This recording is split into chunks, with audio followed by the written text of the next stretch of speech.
अस्सलाम वालेकुम। मैं हूं फैसल तारड़। आज 26 मई बरोज मंगल सुहेल अफरीदी की हुकूमत को हटाए जाने के हवाले से दावे जी शुरू हो गए हैं। जिस तरह से पहले गंडापुर को हटाया गया था, तो अब सुहेल अफरीदी को भी हटाया जा सकता है। इस हवाले से क्यास आराइयां शुरू हो गई हैं। खान को अडियाला जेल में क्या डील ऑफर की जा रही है और क्या क्या ऑफर्स की जा रही हैं, इस हवाले से भी कुछ खबरें सामने आई हैं, वो भी आपके सामने रखनी है। आपसे गुजारिश है इस चैनल को जरूर सब्सक्राइब करें। सुहेल अफरीदी जो मौलाना फजल रहमान साहब से भी मिले, मोहसिन नकवी साहब से भी मिले और इसके अलावा फैसल करीम कुंडी के साथ भी वो मिल रहे हैं और थोड़े बहुत वो एक्टिव हुए हैं। अब अचानक सुहेल अफरीदी का एक्टिव होना जाहिर है बड़ा मानी खेज है। और रात को महमूद खान अचकजई ने भी ये कहा कि अब हमारे पास अगर कोई ऑप्शन ना बचा तो फिर हम असेंबलियों से इस्तीफे दे देंगे, फिर हम सड़कों पर होंगे, फिर हम इस नाजायज पार्लियामेंट को मजीद सहारा नहीं देंगे। तो इसका मतलब यह है कि कुछ ना कुछ तो चल रहा है ना। कोई जितना भी कहे कि नहीं जी भाई साहब अच्छा है, कोई ऐसी बात नहीं है, कोई इस तरह की मुलाकातें नहीं हो रही, तो ये इस पर यकीन नहीं किया जा सकता। पर्दे के पीछे बहुत कुछ चल रहा है। अब नईम अशरफ भट्ट ARY के ये हेड हैं इन्वेस्टिगेशन सेल के, और इनकी आप ये कह सकते हैं कि 90% खबरें सच होती हैं। यानी ज्यादातर खबरें ये जो निकाल के लाते हैं ना, वो सच साबित होती हैं, ये सच्चाई के करीब तरीन होती हैं। इन्होंने ये दावा किया है कि PTI के अंदर फॉरवर्ड ब्लॉक बन चुका है।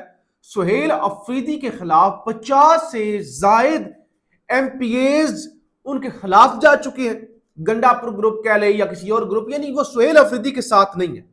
अब टोटल सुहेल अफरीदी को छोड़कर MPAs हैं 90 में से अगर 50 बगावत कर चुके हैं, वो खुश नहीं है सुहेल अफरीदी से, ये उन्होंने अपना कोई ब्लॉक बना लिया है, तो इसका मतलब यह है कि सुहेल अफरीदी साहब तो कमजोर है, कमजोर तरीन है, वो तो हुकूमत नहीं बचा सकते।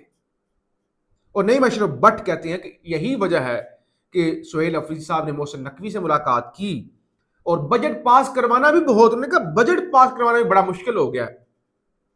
यही वजह कि मौलाना फजल रहमान से सपोर्ट मांगी गई है, लेकिन अभी तक कोई यकीन दहानी करवाई नहीं गई। तो लिहाजा सुहेल अफरीदी साहब चारों तरफ से फंसे हुए हैं।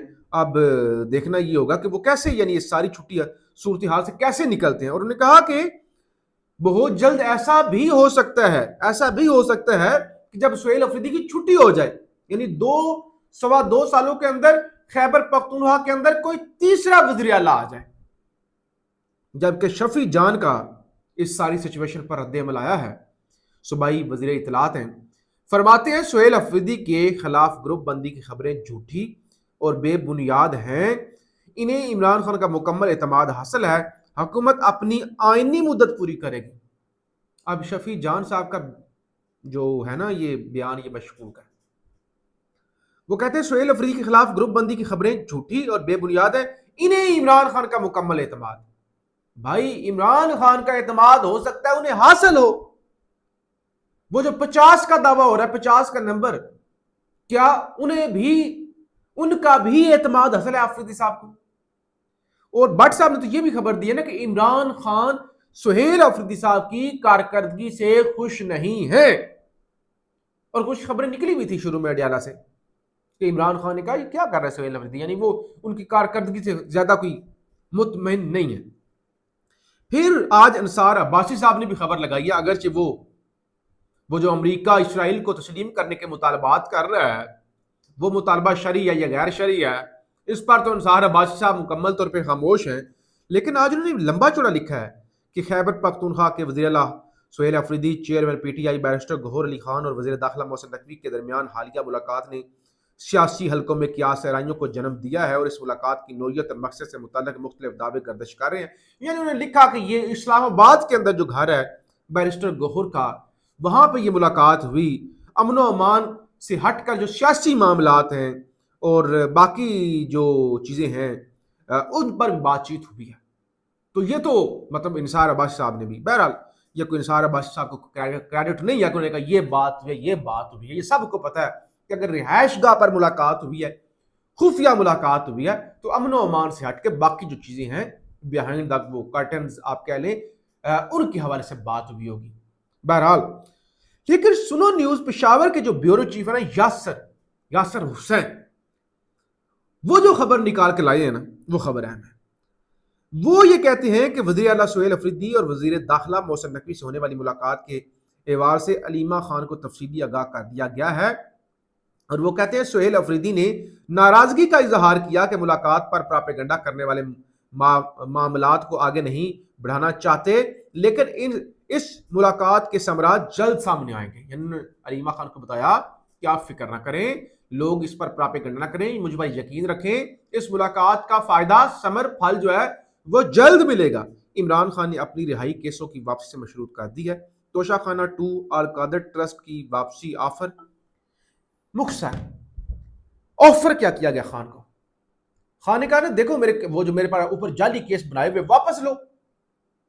مطلب ایسے تو نہیں کہ میں کوئی ڈیل کر کے آ جاؤں. عدالتوں کے ذریعے تمہاری عدالتوں نے جھوٹی سزائیں سنائی ہوئی ہیں، وہ جھوٹی سزائیں اگر سنا سکتی ہیں جھوٹے کیسز کے اندر تو واپس بھی لے سکتی ہیں.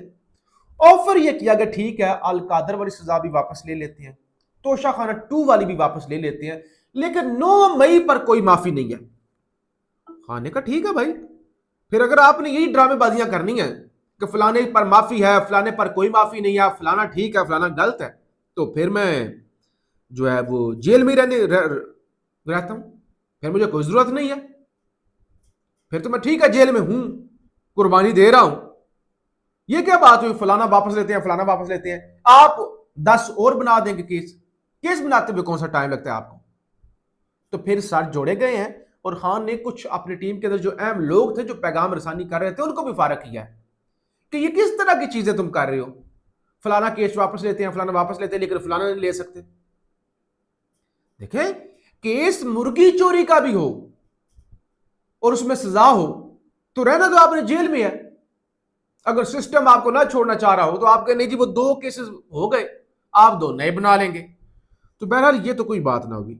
تو اب خان نے لوگوں کو واپس لے لیا اور خان نے انکار کیا، یعنی خان نے یہ والی جو ڈیل ہے جو بھی ہے اس کو ایکسیپٹ نہیں کیا. خان نے کہا اس طرح کی کوئی باتیں جو ہے نا وہ میں قبول نہیں کروں گا. بہرحال اب پی ٹی آئی کے پاس کوئی آپشن نہیں ہے، یا تو یہ بات چیت یہ ٹرک کی جو بتیاں ہیں ان پر لگے رہیں یا پھر سٹینڈ لیں. بہرحال اچک زئی نے رات کو وارننگ دی ہے کہ اگر عمران خان کا حکم ہوا ہم تمام اسمبلیوں سے استعفیٰ دے دیں گے. تو معاملات استعفوں کی طرف جا رہے ہیں اور دوسری طرف ایران پر رات کو امریکہ کی جانب سے حملہ کیا گیا ہے اور ایران کی جانب سے بھی دعویٰ کیا گیا کہ انہوں نے MQ-9A ایک ایریل وہیکل وہ انہوں نے امریکہ کی تباہ کر دی ہے. ٹرمپ کہتا ہے کہ یورینیم جو انرچڈ یورینیم ہے وہ ہمارے حوالے کرو یا کسی اور نیوٹرل جگہ پر منتقل کرو، جبکہ نتن یاہو مسلسل بازد ہے کہ ایران پر حملہ کیا جائے. اور رات کو بھی جس طرح سے حملے ہوئے ہیں، اگرچہ کل ہی ایرانی صدر نے یہ کہا تھا کہ ملک بھر میں انٹرنیٹ جو ہے وہ بحال کر دیا جائے اور 90 دنوں کے بعد تقریباً انٹرنیٹ جو ہے وہ بحال ہوا. لیکن نتن یاہو کا منصوبہ یہ ہے کہ ایران پر دوبارہ جنگ مسلط کر دی جائے اور ڈونلڈ ٹرمپ کے مطالبات کیونکہ اب انریلسٹک ہو گئے ہیں، وہ جنگ سے ہٹ کر پاکستان باقی ممالک کو کہہ رہا ہے کہ بھائی ڈیل اگرچہ ایران نے مان لیا یا ہم نے مان لیا، یعنی ایک مناسب ڈیل پر ہم آگے ہیں، لیکن اس ڈیل پر دستخط تب ہوں گے جب اسرائیل کی تمام خطرات ختم ہو جائیں گے اور سارے ملک جو ہیں وہ نتن یاہو کی بیعت کر لیں گے. تو لہٰذا یہ بھی معاملہ خراب ہے. بات کرنے کا مقصد یہ ہے پاکستان کے اندر مہنگائی سے لے کر معیشت سے لے کر سیاسی عدم استحکام اور جو ریجنل معاملات ہیں ان کے اندر خرابی ہی خرابی ہے.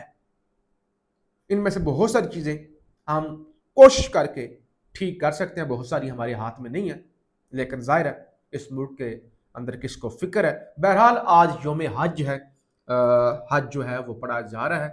امت مسلمہ کے لیے دعا کریں، پاکستان کے لیے دعا کریں. پاکستان زندہ باد.